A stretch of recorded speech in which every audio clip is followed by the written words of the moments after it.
좋으신 하나님 감사합니다.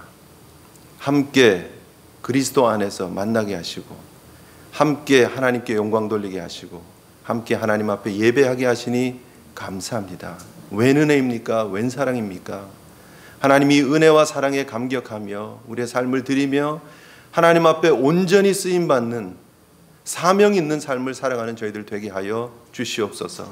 이 시대에 이 지역에 뉴잉글랜드 은혜 장로교회를 하나님 세워주셨사오니 하나님 우리 사랑하는 성도들을 통해서 거룩한 하나님의 공동체를 세워주셨사오니 하나님 정말 멋지게 주님 영광 위에 쓰임받는 주의 종들 되게 하여 주시옵소서. 후회 없는 한 생애를 주님 위해서 쓸 수 있도록 드릴 수 있도록 주님 사용하여 주시옵소서.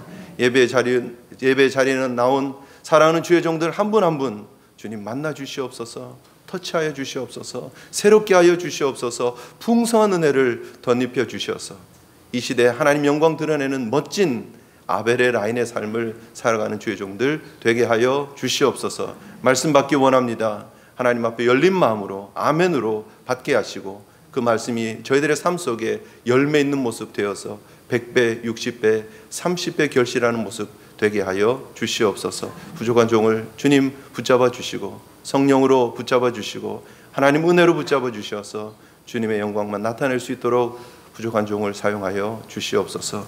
예수 그리스도 이름으로 감사하며 기도 올립니다. 아멘. 작년쯤이었던 것 같은데요. 어떤 서베이가 있었습니다. 요즘 좀 안타깝지만 이혼하는 가정들이 있습니다. 많습니다. 그죠? 많이 있는데 이혼을 하면서 그냥 다시는 결혼 안 해. 뭐 이러지는 않죠. 그래서 좋은 사람 만나서 새롭게 좀 새 가정을 이루고 또 새롭게 출발하려고 하는 그런 마음들이 있습니다. 그래서 새롭게 재혼을 하시려고 하시는 분들에게 설문을 조사를 했대요. 그래서 어떤 사람이랑 다시 결혼을 했으면 좋겠습니까? 라는 설문이 있었는데 여자분들이 제일 1번으로 대답했던 대답이 뭐냐면 이런 남자이면 좋겠습니다 했는데 첫 번째 제일 중요하게 생각하는 게 뭐냐면 남자의 뭘까요? 일부에 오신 분들 계시는데 경제력. 남자는 뭐니 해도 경제력이다. 얼굴 뭐 빨아먹을 거 있어? 뭐 이러면서 요즘은 경제력이라고 그렇게 생각을 합니다. 그런데 반면에 남자분들이 다시 재혼을 하면서 원하고 바라는 것이 있는데 적어도 내가 결혼하려고 하는 재혼을 하려고 하는 상대자는 돈을 보고 결혼하지 않는 사람이면 좋겠다가 1번의 대답이었습니다. 여자분은 경제력이 제일이라고 남자분은 돈 보고 안 왔으면 좋겠다 그러고 동상이몽 아닙니까? 그죠? 서로 다른 생각을 하고 서로 다른 목적을 가지고 재혼을 하기를 원한다는 거예요. 남자분은 뭘 원하느냐 하면 정말 내 모습 이대로 받아주기를 원하는 사람. 이 관계 속에서 정말 행복한 가정을 이루기를 원하는 사람과 다시 만나서 행복했으면 좋겠다는 거예요. 그런데 여자분 다 그렇다는 거 아닙니다. 너무 화내지 마시고. 그 많은 재혼하시는 여자분들이 경제력을 우선으로 꼽았다라는 거예요. 그런데 왜 그것을 꼽았을까요? 자기가 첫 번째 결혼에 실패한 이유가 그것 때문이라고 생각하는 거예요. 내가 경제적으로 넉넉하지 않아서 남편이랑 자꾸 투닥투닥 싸웠고 경제적으로 넉넉하지 않아서 우리 자녀들 제대로 풀리 서포트를 못했고 그래서 우리가 거기에서 오는 갈등들이 있어서 말은 좋아서 성격 차이 이러면서 그냥 합의하고 이혼을 했지만 따지고 보면 남편이 무능해서 라고 얘기를 하는 거예요. 근데 과연 그러냐 하는 거예요.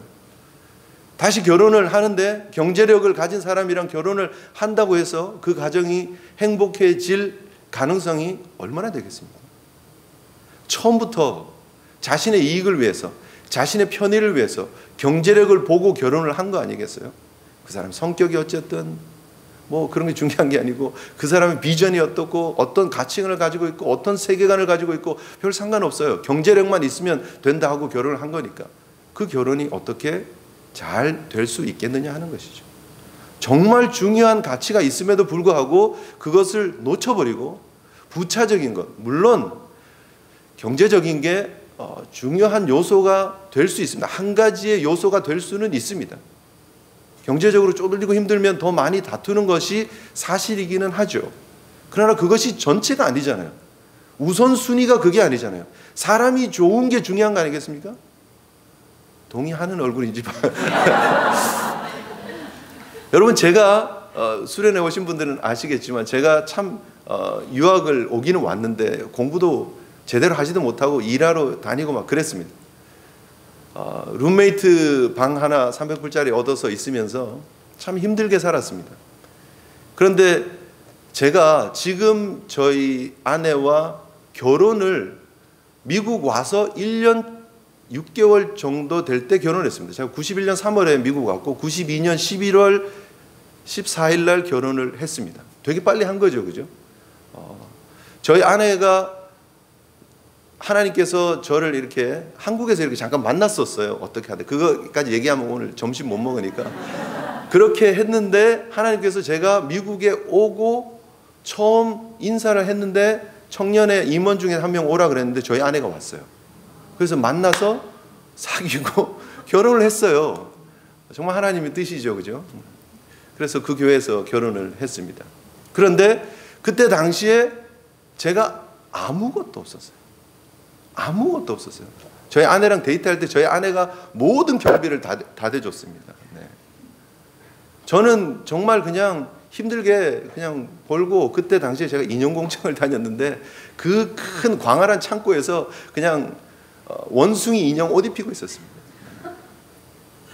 근데 저희 아내가 저랑 결혼하겠다고 얘기를 했고 저희 장모님, 장인 어른한테 지금 두 분 다 이제 돌아가셨는데 두 분에게 결혼하겠다고 얘기를 했습니다. 제가 인사를 하러 갔습니다. 뭐 멀쑥하게 갔겠습니까? 그런데 저희 장인어른이 결혼을 허락해 주셨습니다. 뭘 보고 그러셨는지 모르겠어요. 네. 네. 여러분 조금 아시긴 아시겠죠, 그죠? 농담입니다.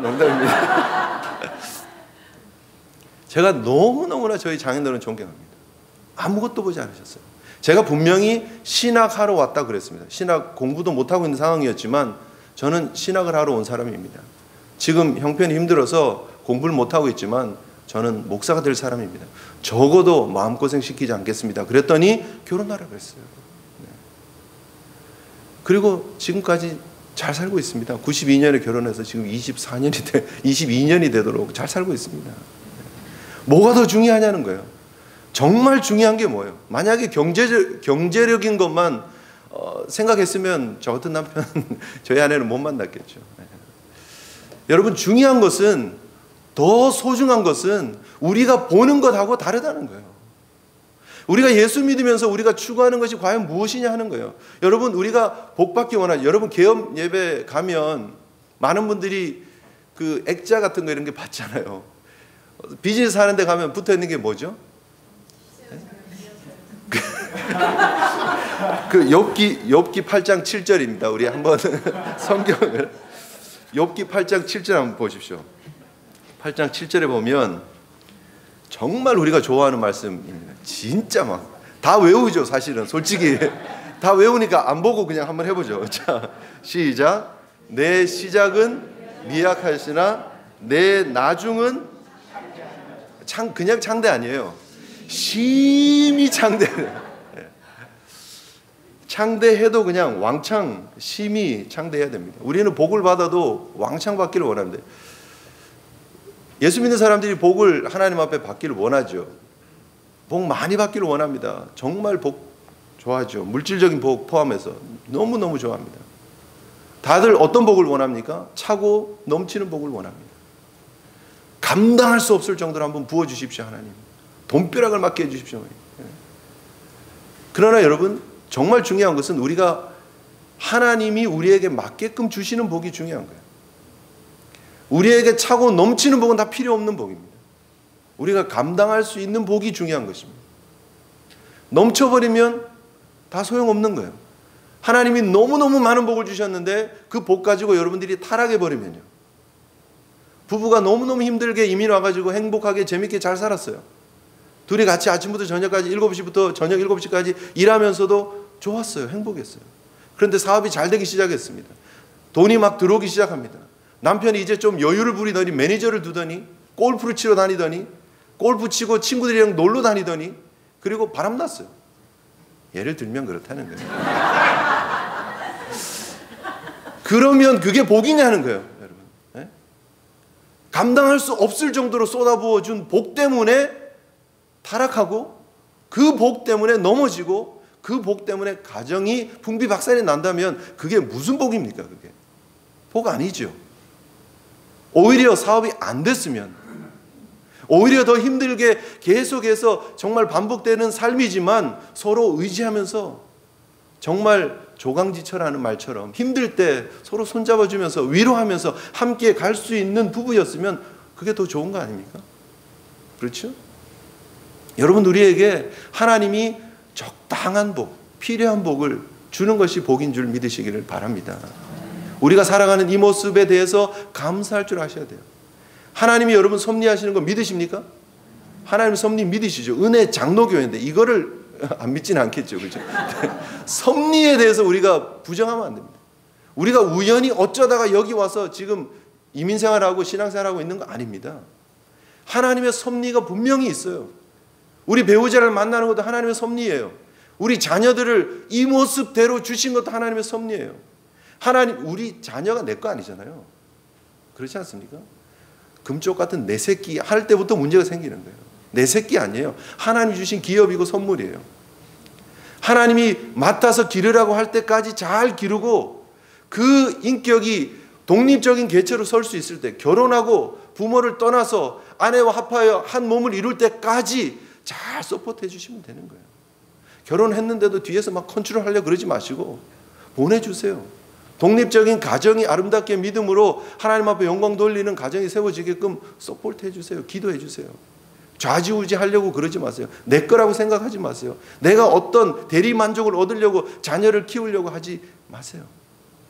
주신 바로 감사하시고, 여러분 목사님 너무너무 귀한 분 감사하시고, 우리 장로님들 정말 뵈면 제가 머리가 막 숙여집니다. 너무 귀한 분들 감사하시고, 우리 성도들 감사하시고, 우리 사역자들 감사하시고, 뒤에서 수고하시는 우리 많은 헌신하는 주의 종들 보시면 감사하시고, 내가 못하는 것까지 이렇게 해주셔서 너무 감사하다고, 오면서 요크루트라도 하나 사진을 보시고, 네. 그런 모습들이 우리에게 필요하다는 거예요. 감사하는 모습들. 그런데 우리가 왜 제대로 감사하지 못하느냐 하는 거예요. 우리가 자꾸 다른 것을 보기 때문입니다. 세상에 보면 줄을 잘 서야 된다 얘기를 합니다. 그죠? 라인을 잘 타야 된다 얘기를 하죠. 회사에도 가면 상무님 라인, 이사님 라인이 따로 있죠. 그죠? 전무님 라인 뭐 이렇게 잘 타야 되잖아요. 괜히 잘못하면 그냥 그러잖아요. 뭐 한국의 연예인들도 보면 한국에 두 라인이 있잖아요. 그죠? 연예계에 강호동 라인이 있고 또 뭐 있죠? 유재석 라인이 있고 뭐 그런다 그러더라고요. 그것도 모르시진 않겠죠, 설마. 네. 이민 생활이 바빠가지고. 네. 그런 라인이 있어요. 잘 타야 돼요. 그래야지 그 사람들이 자기 하는 프로에다 이렇게 데리고 와서 꽂아주고 게스트라도 이렇게 하고 뭐 이러면서 출연도 하고 하더라고요, 보니까. 그렇다고 제가 TV만 보고 있는 거 아니에요. 그 정도는 알죠. 저희 딸이 러닝맨을 너무 좋아해요. 그래서 주일 저녁에 저희 딸이랑 러닝맨을 같이 보는 게 저희 가족이, 또 러닝맨만 본다 그러기도 그렇고 어쨌든 네, 그래서 조금 압니다. 조금 아는데 그 라인을 잘 타야 돼요. 라인을 잘 타야 돼요. 그럼 과연 우리는 어떤 라인으로 가야 될까요? 오늘 제목이 아벨의 라인이고 가인의 라인입니다. 이 두 라인에 대한 얘기예요. 결국은 정답은 뭐죠? 네? 아벨의 라인이 다 아시죠? 네? 다 아시는데 싫어해요. 다 아시는데 안 가고 싶어해요. 왜요?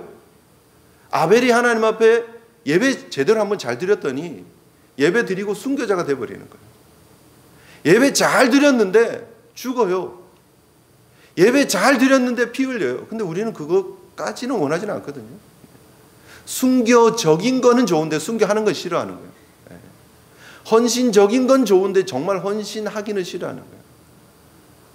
우리 내면을 깊이 들어가서 보면 사실 우리가 바라는 것이 다른 데 가 있는 경우들이 너무 많더라 하는 것이죠. 안타깝게.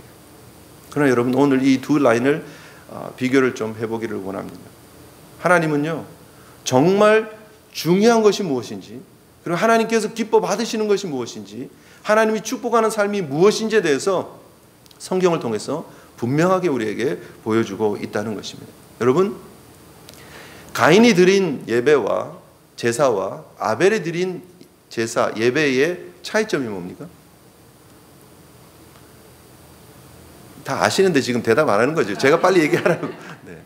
그 차이는 그냥 재물의 차이였습니다. 우리가 잘 아는 것처럼. 그래서 어떤 분들은 얘기를 합니다. 아벨은 양을 드렸고 피를 뿌렸고 가인은 곡식을 드려서 그렇다라고 얘기를 합니다. 그러나 사실 그렇지는 않죠. 이때 당시만 해도 레위기서에서 말하고 있는 제사법이 나타나지 않았을 때입니다. 하나님께 제사를 드릴 때 어떤 제사를 드려라가 없습니다. 심지어 레위기서에 가서 보면 번제에 대한 얘기가 제일 먼저 나오죠. 번제는 물론 짐승을 드리는 제사입니다. 각을 떠서 전체를 다 태워서 향기로운 제물로 하나님 앞에 드리는 제사죠. 그러나 바로 이어지는 레위기서 2장에 가서 보면 소제의 내용이 나옵니다. 청소하는 거 말고요. 소제가 뭐냐면 곡식으로 고운 가루를 하나님 앞에 드리는 거예요. 그렇죠?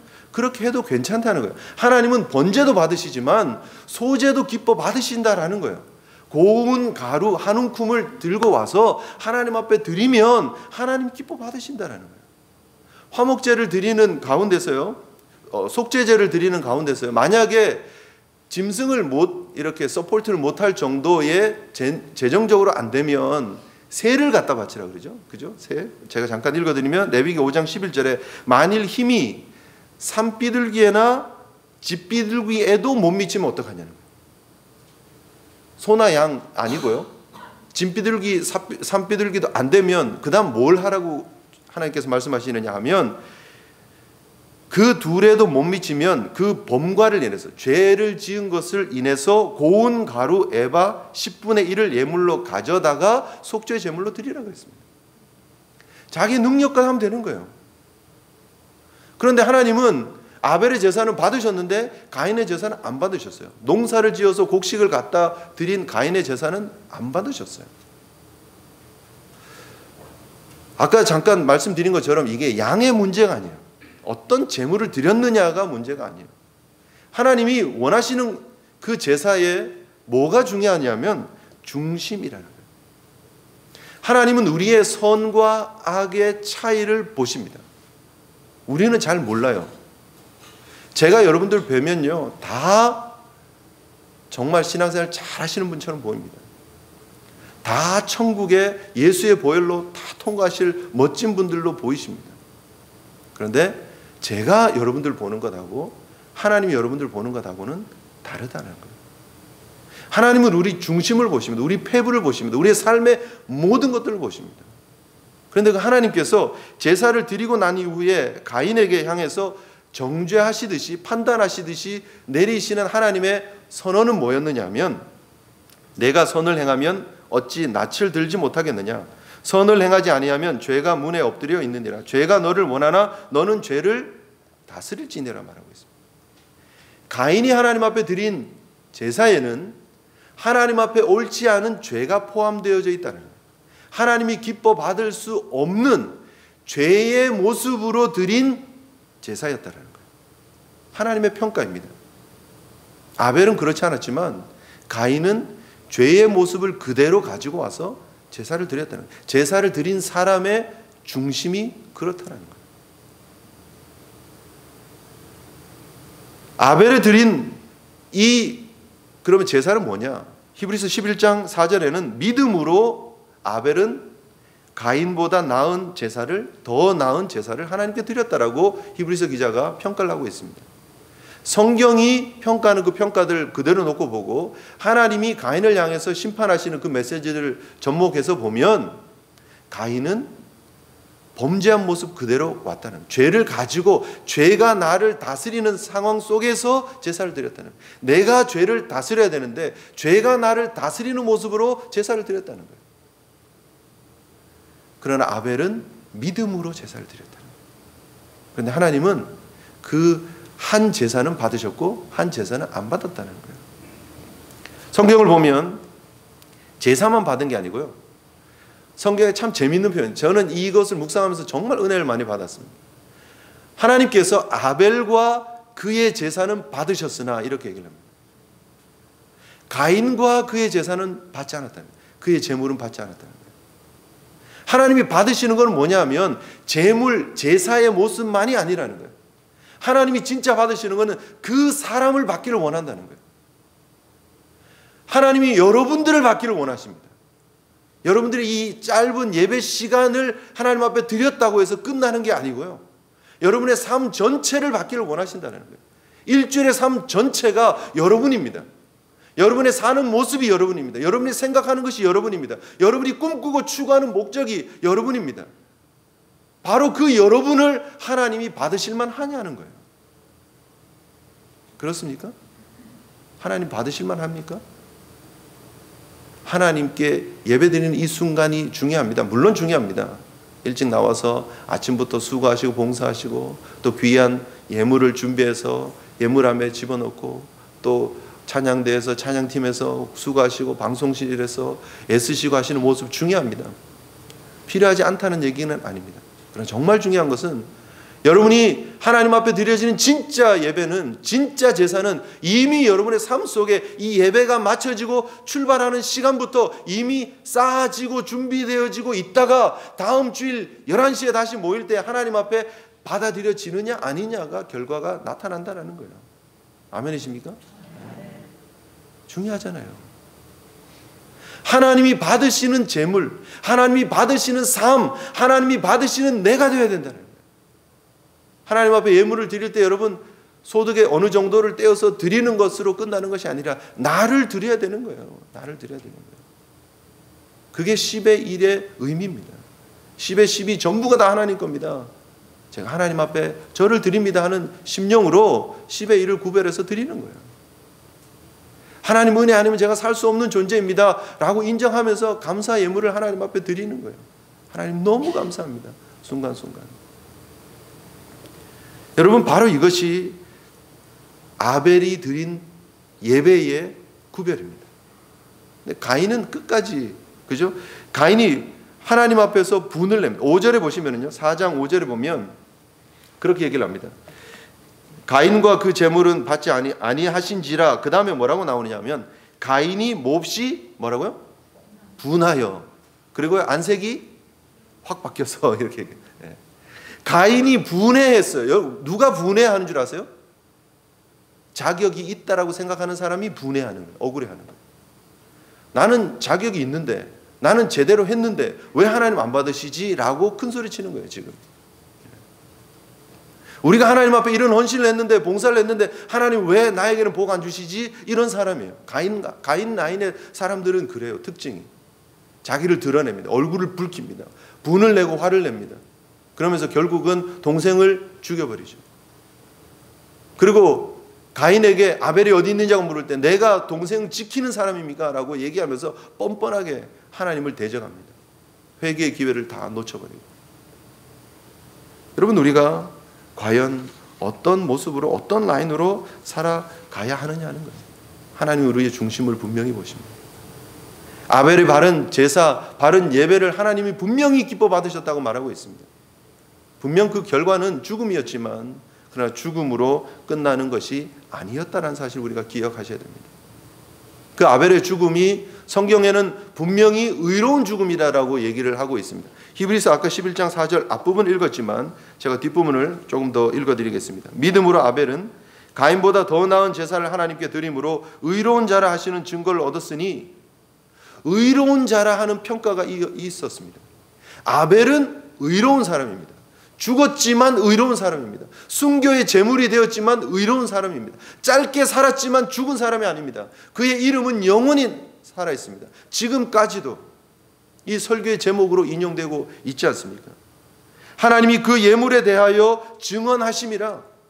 하나님이 증인이 되신다는 거예요. 아벨에 드린 예배는 진짜였다. 그리고 그의 예물은 진짜였다. 나는 그를 받았다. 그리고 그걸 누가 얘기한다고요? 누가 증언한다고요? 하나님이 하고 계신다는 거예요. 괜찮잖아요.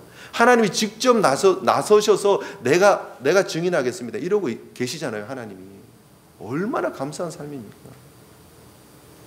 세상에 여러분 우리 편이 누가 내 편이다, 누가 이렇게 잘 도와주고 그럼 기분 좋잖아요. 그분들 뵈면 얼굴도 좋고 기분도 좋고 만나면 좋고, 사람이 누가 날 도와준다고 해도 지지해준다 해도 얼마나 행복하고 기분 좋은데요. 그런데 하나님이 우리 편이 되시고 하나님이 우리 증인이 되신다는 것이 얼마나 귀하고 감사한 일이냐 하는 거예요. 그가 죽었으나 그 믿음으로써 지금도 말하느니라. 아벨은 죽지 않았습니다. 그의 육신적인 생명의 호흡은 끝났는지 모르지만 그는 그의 피가 죽어서도 땅에서 호소했고요. 하나님께 그는 죽었으나 지금도 믿음으로써 말하는 자가 되었다는 사실을 여러분 기억하실 수 있기를 바랍니다. 예수님께서 그를 인용하면서 아벨의 피에서부터 사가랴의 피까지 의인의 순교의 리스트를 얘기를 할 때 아벨을 기억을 하셨다는 거예요. 누가복음에서. 여러분 얼마나 중요한 인생입니까? 얼마나 복받은 인생입니까? 이게 진짜 복이라는 사실을 기억하시는 은혜 장로교회 성도님들 되시기를 축복합니다. 이걸 볼 줄 알아야 돼요. 영적 눈이 열려야 돼요. 그러지 않으면 우리가 뭐 때문에 자꾸 헷갈리느냐 하면 가인의 라인의 모습들을 보면서 흔들리는 거예요. 오늘 본문을 우리가 좀 읽었습니다. 가인의 라인, 시간이 없어서 사실 가인 라인만 읽었는데 가인의 라인의 모습을 보면 꽤 괜찮아요. 특별히 가인의 오대손 라멕의 가족들의 내용들을 보면 꽤 성공한 집안이에요. 괜찮은 집안이에요. 라멕이 꽤 능력 있는 남자였던 것 같아요. 그전에는 원래 일부 일처제였습니다.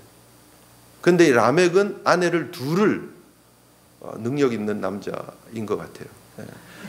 아마 부인들이 뭐 저런 남자면 뭐 우리가 둘이 명이서 쉐어해도 된다 하고 아마 결혼을 했던 것 같아요. 범죄한 인간은요 자기 합리화를 합니다.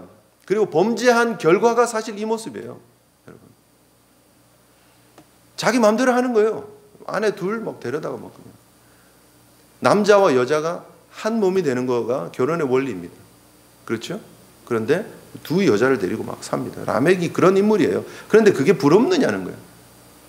세상에 그런 모습들이 부러우냐는 거예요. 세상에 요즘 너무 막갑니다. 막가도 너무 막갑니다. 뉴에이지 동성애 막 우리 수련회 때도 잠깐 말씀드렸지만 너무 막갑니다. 그런데 여러분 그런 것들을 문화라고 생각하고 받아들이지 않느냐는 거예요.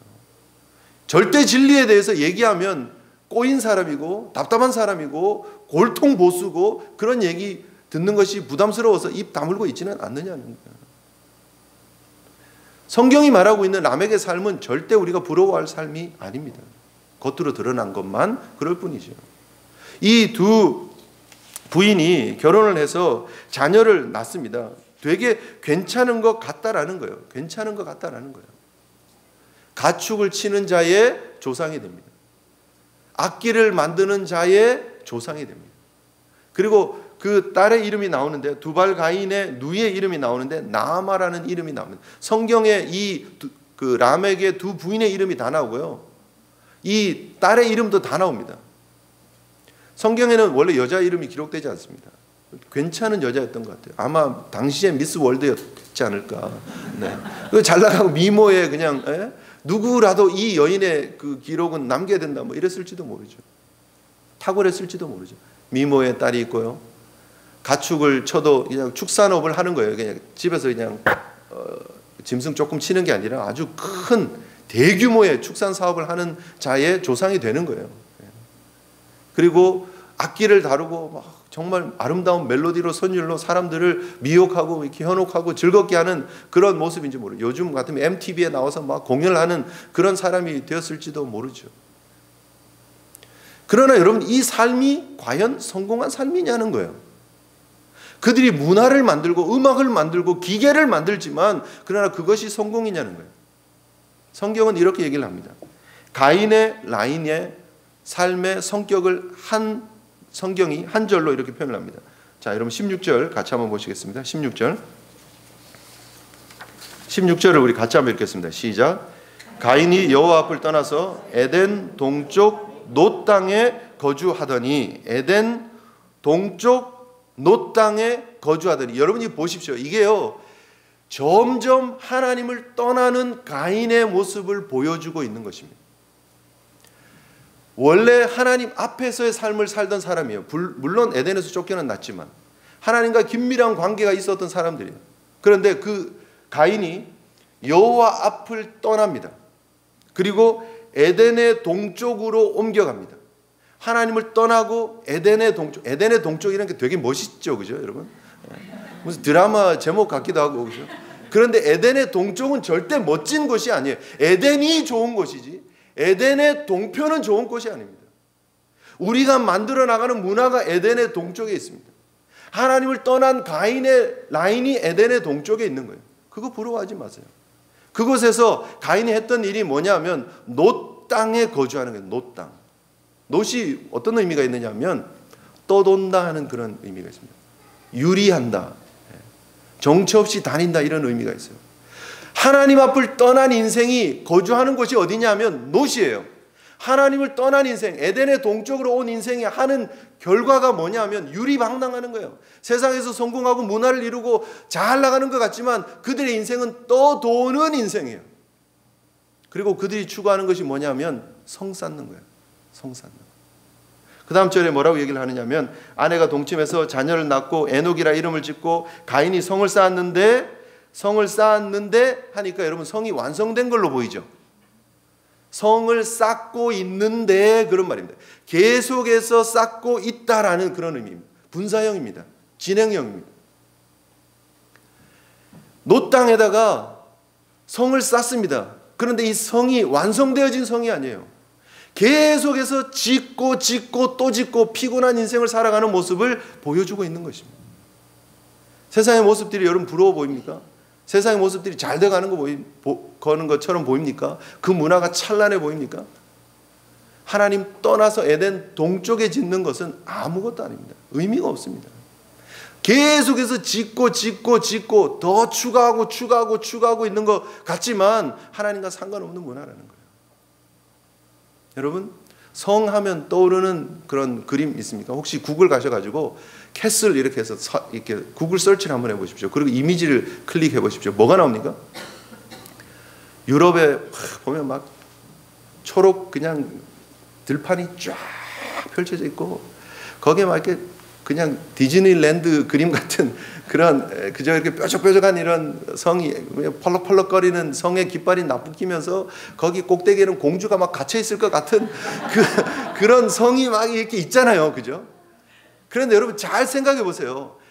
그 넓은 벌판에 아름다운 초목이 우거져 있고 정말 새들이 지저귀고 막 좋은 그 들판을 놔두고 성에 들어가서 갇혀서 사는 거예요.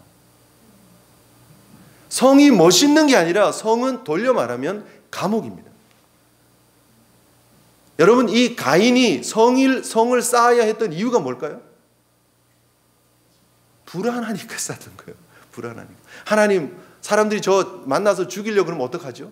하나님께서 징표를 주시고 너를 보호해 주겠다고 하나님 말씀하셨어요. 그런데도 불안한 거예요. 불안한 인생, 도망다니는 인생, 결국은 뭐 하느냐 하면 담 쌓는 거예요. 담 쌓는 거예요.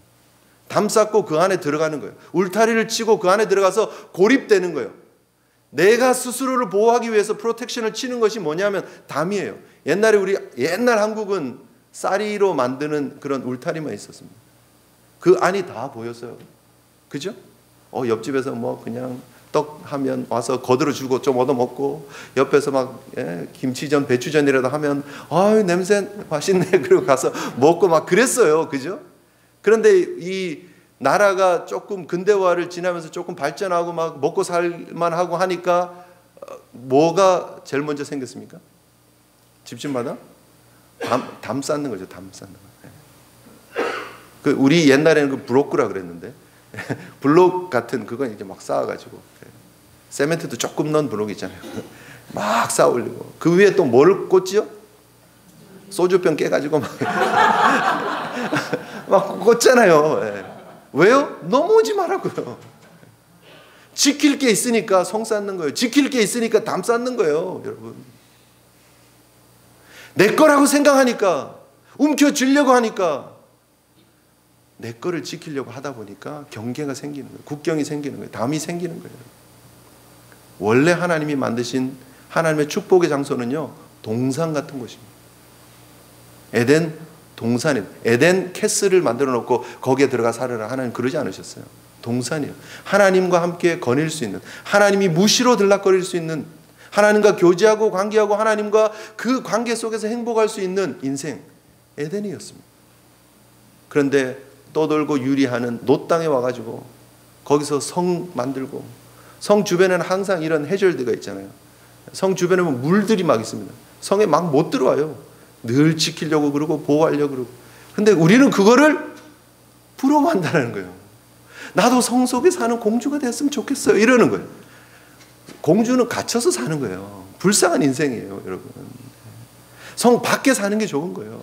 하나님과 교제하면서 사는 게 좋은 거예요. 세상 문화 속에 빠져가지고 거기서 나도 뭔가 한가닥 하려고 생각하는 게 결코 좋은 게 아니에요. 물론 여러분, 잘 평가를 제가 조금 이따가 다시 하겠습니다. 그런 모습들이 뭐가 문제였느냐 하면, 여러분 성경을 이제 가서 보시겠습니다. 26절을 같이 보시겠습니다. 26절 같이 읽겠습니다. 시작. 셋도 아들을 낳고 그의 이름을 에노스라 하였으며 그때 사람들이 비로소 여호와의 이름을 불렀더라. 여기에서부터 여호와의 이름이 불려지는 역사가 시작됩니다. 셋부터, 그죠? 에노스를 통해서. 그 전은요, 가인의 삶은요, 라멕의 삶은요, 가인의 라인은요, 여호와의 이름을 부르는 게 없었다는 거예요.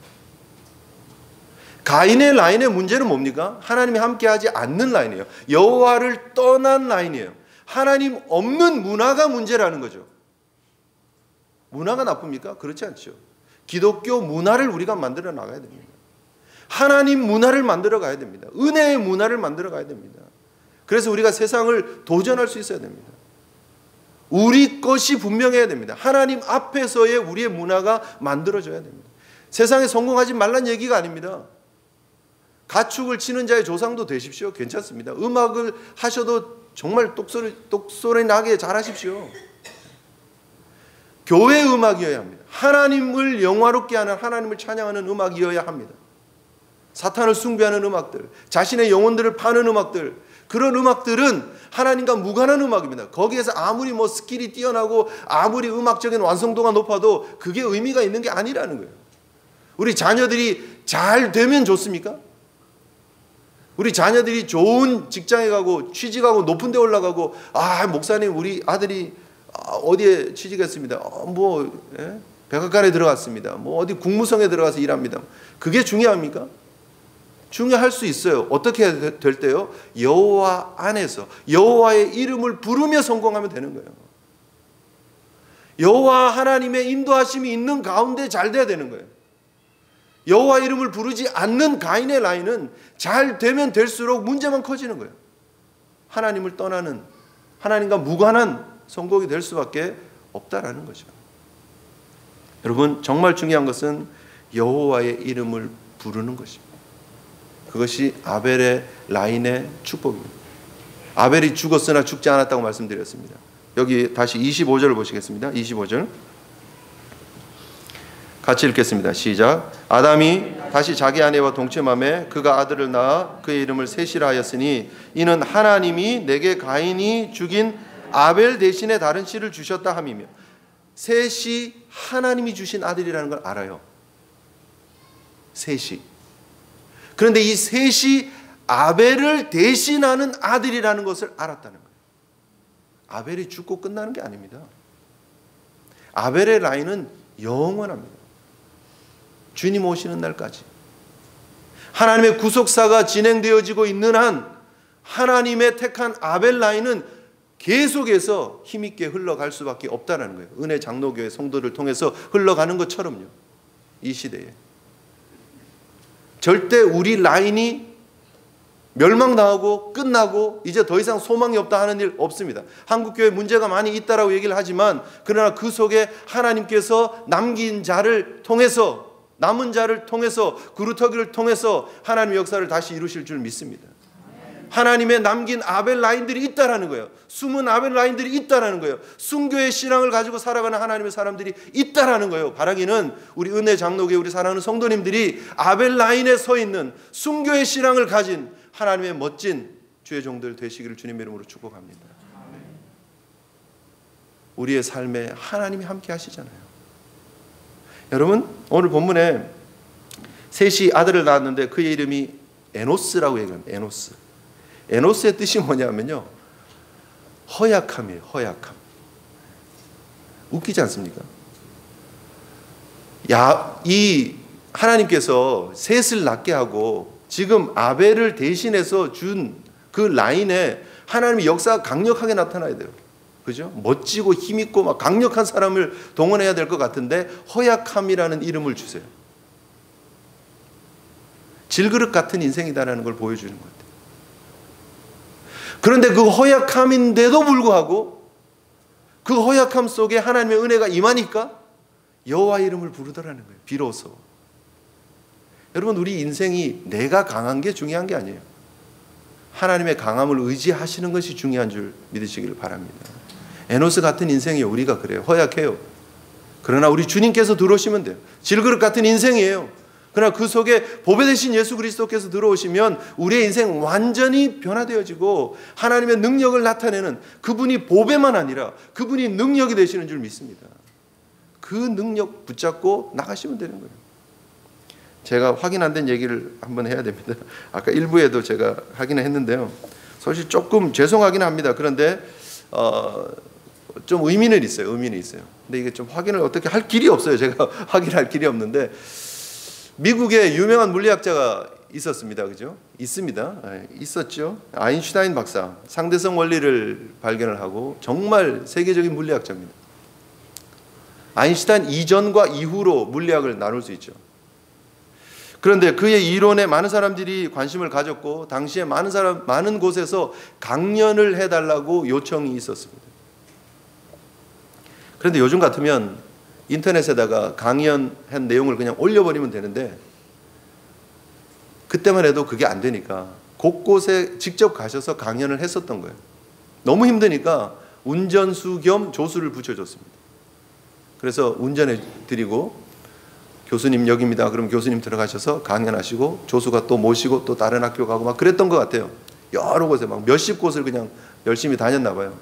그런데 어느 날 아침에 이제 출발하면서 그 박사님께서 좀 지친 듯한 모습으로 가자 그랬는데, 갑시다 그랬겠죠. 그랬더니 그 조수가, 박사님 힘들으신 것 같은데 제가 강연을 하면 어떻겠습니까? 제가 박사님하고 지금 수십 번 강의를 들었는데 제가 해도 할 것 같습니다. 충분히 잘할 자신 있으니까 저한테 기회를 한번 주십시오. 이랬어요. 농담으로 시작된 거였죠. 그런데 아인슈타인 박사님이 유머 감각이 아주 뛰어나신 분이었대요. 그래 보면 그래요. 그래서 그러자 그랬대요. 그래서 조수하고 그 운전기사하고 모자를 바꿔 쓰고 옷을 바꿔 입고 그 아인슈타인 박사님이 직접 운전을 하시고 그 조수는 뒤에 박사인 척하고 그 학교를 들어간 거예요. 대학교 강단을 향해서 쫙 들어갔어요. 사람들이 뭐 요즘은 이게 다 얼굴이 이렇게 다 밝혀져 있잖아요. 그죠? 인터넷 뭐 이미지 하면 딱 뜨잖아요. 그런데 모르니까요. 아인슈타인 박사님 어떻게 생기셨는지 모르니까 그냥 뒤에 앉아 계시니까 박사님인 줄 알고 모시고 강연을 하는 강당에 모신 거예요. 많은 사람들이 모였습니다. 특별히 물리학 쪽, 자연과학 쪽에 있는 모든 사람들이 다 모인 거예요. 강연이 드디어 시작이 되었습니다. 누구의 강연이요? 조수의 강연이 시작이 되었습니다.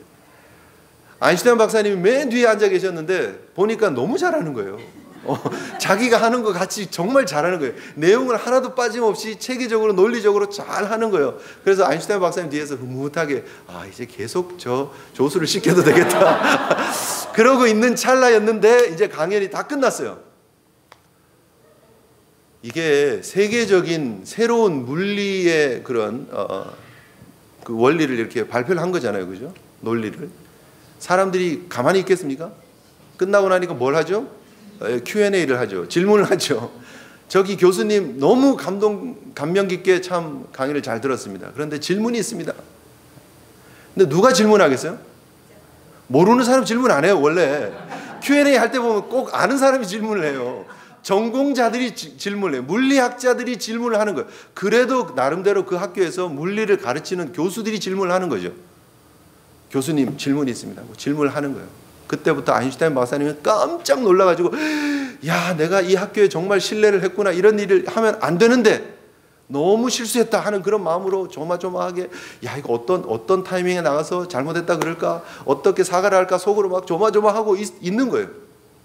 그런데 아인슈타인 박사님이 조수의 얼굴을 보니까 조수는 너무 편안하게 있는 거예요. 이렇게 아무 일도 없다는 듯이 네, 질문하십시오.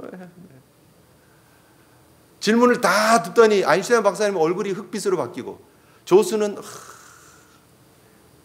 뭐라고 그랬는지 질문이 다 끝나고 나니까 네, 좋은 질문입니다. 그런데 그 정도의 질문은 제가 데리고 다니는 조수도 답할 수 있습니다. 그러면서 조수 일이 나오게 해서 조수가 앞에 나와서 대답을 해줬다는 거 아니겠습니까, 여러분? 여러분, 우리 인생은 그래요. 예상치 못하는 어려운 일들을 봉착할 수 있습니다. 문제가 다가올 수 있습니다. 우리는 조수 같은 인생이에요. 그래서 우리가 해결할 수가 없어요. 그런데 그 조수가 믿음을 가지고 있었습니다. 무엇입니까? 저 아인슈타인 박사님만 여기 쓰기만 하면 문제 끝. 나는 여기서 내려가기만 하면 되고 그분이 내 앞에 서기만 하면 끝. 그러니까 너무 여유 있는 거예요. 어떻게든지 박사님 올라오면 되니까. 그리고 머리에 이미 딱 생각이 떠올랐으니까 그 다음부터는 질문이 10개가 오든 20개가 오든 100개가 오든 아무런 걱정이 없는 거예요. 여러분, 우리가 아벨의 라인을 살아가면 우리가 멸망합니까? 망합니까? 쫄딱합니까? 그래서 힘들고 어려울 것 같습니까? 그렇지 않다라니까요. 하나님을 경험하는 삶을 사는 거예요. 의인의 삶을 사는 거예요. 순교의 기적을 맛보며 사는 거예요. 하나님 나라를 위해 쓰임받는 삶을 사는 거예요. 예수님이 기억하는 삶이 되는 거예요. 그것이 하나님의 진짜 은혜인 줄 믿으시기를 바랍니다. 아벨의 라인으로 살라고 해서 여러분들이 제가 부탁하면서 손을 빌면서 제발 살아주세요, 살아주세요, 그게 아니라니까요. 진짜 당당하게 좀 멋지게 제대로 좀 살아주시라니까요. 그게 여러분 복이라니까요. 그게 여러분 잘 되라고 하는 얘기지 제가 손이 발이 되도록 빌 필요가 없잖아요. 2012년 크리스마스 때쯤 이런 기사가 하나 떴습니다. 3억 700만 불, $307 million 가진 사람이 죽었어요. 위게트 클라크라고 하는 구리 광산의 주인이었나 봐요. 부호였나 봐요. 한국 돈으로 하니까 당시에 3,274억 원을 가진 부호였어요. 그런데 그 부호가 남긴 재산이 있었어요. 그런데 이 재산을 상속받기로 한 사람이 죽었어요. 그게 무슨 큰 뉴스입니까? 이렇게 얘기할지 모르지만 티모티 헨리 그레이라고 하는 사람이 있었는데 그분이 와이오밍주에서 크리스마스 다음 날 저체온증으로 죽은 것이 발견됩니다. 말이 좋아, 멋있게 말해서 저체온증이지 뭐죠? 얼어 죽은 거예요. 얼어 죽은 거예요. 어떻게 얼어 죽은지 아세요? 얇은 옷 입고 노숙 생활하다가 얼어 죽은 거예요. 그 사람에게 헨리 그레이에게 주어진 유산이 1,900만 불. 그러니까 거의 얼마예요, 그게? 19 밀리언. 그죠? 19 밀리언이 그 사람에게 주어진 재산이었어요. 유산이었어요. 그런데 몰랐어요. 모르고 죽었어요. 노숙하다가 얼어 죽었어요. 얼마나 재산이 많았는 사람인지 모릅니다. 그 사람이 저택만 해도 1억 5천만 달러가 넘고요. 7,900만 달러가 넘는 주식, 신탁은행, 그리고 7,500만 달러가 넘는 예술품, 귀금속 등 총 3억 650만 불, 거의 3억 700만 불, $307 million 가진 재산의 일부를 상속을 해 주었음에도 불구하고 이 사람은 모르고 죽었다는 거예요. 그런데 여러분, 이 죽은 사람이 불쌍합니까? 안 불쌍합니까? 불쌍은 하지만 모르고 죽었기 때문에 상관이 없죠. 그렇잖아요. 모르고 죽었는데 뭐 어쨌든 자기는 없는 사람인 줄 알고 노숙 생활하다가 죽고 끝난 거예요. 끝. 누가 더 답답하죠? 왜 우리가 답답해하죠? 네? 우리가 더 답답한 거예요. 이 바보 같은 사람, 이 멍청한 사람, 그렇게 재산을 받을 수 있는데도 불구하고 자기 혼자 그냥 뚝 가족들과 떨어져 가지고 혼자 살면서 그렇게 노숙 생활하다가 거린 생활하다가 얼어 죽다니 바보 같은 사람, 아이고 답답해 옆에서 보면 보이는 거예요. 여러분, 하나님의 능력이, 하나님의 영광이 이미 우리 하나님의 사랑하는 하나님의 백성들에게, 아벨의 라인을 걸어가는 주의 백성들에게 이미 임하고 있다는 사실을 믿으시기를 바랍니다. 우리 주님께서 땅끝까지 우리와 함께 하시겠다는 거예요. 환난을 당하나 담대하라, 내가 세상을 이겼다라고 말씀하고 계시는 거예요. 그 이기신 주님과 동행하면서 믿음의 길을 걸어가는 우리가 왜 이렇게 가인의 라인을 사는 저주받은 불쌍한 세상 보면서 동경하고 눈치 보며 사느냐는 거예요. 하나님의 능력을 맛보시는 은혜 장로교회 성도님들, 우리 아인슈타인 박사님이 앞에 오면 된다고 믿었던 그 조수의 믿음처럼 우리 주님이 앞에 오시면 됩니다. 우리 주님이 우리 인생을 앞장서서 가실 줄 믿습니다. 그 믿음 가지고 가면 우리의 삶에 놀라운 간증이 넘쳐날 줄 믿습니다. 세상 앞에 영향력 드러내는 멋진 삶, 가치 있는 삶, 의미 있는 삶을 살아가게 되실 줄 믿습니다. 우리 함께 하나님 앞에 다짐하면서 기도했으면 좋겠습니다. 하나님, 우리 속에 천국을 허락하시고 우리 속에 예수 그리스도의 보화를 허락하신 하나님 감사합니다. 그 주님과 동행하는 삶 살게 하시고 그 주님과 함께 하나님의 영광 위에, 하나님 나라 위에 쓰임받는 삶이 되게 하여 주시옵소서. 우리 함께 아벨의 라인을 담대히 걷겠습니다. 다짐하면서 기도하는 시간 되었으면 좋겠습니다. 기도하시겠습니다.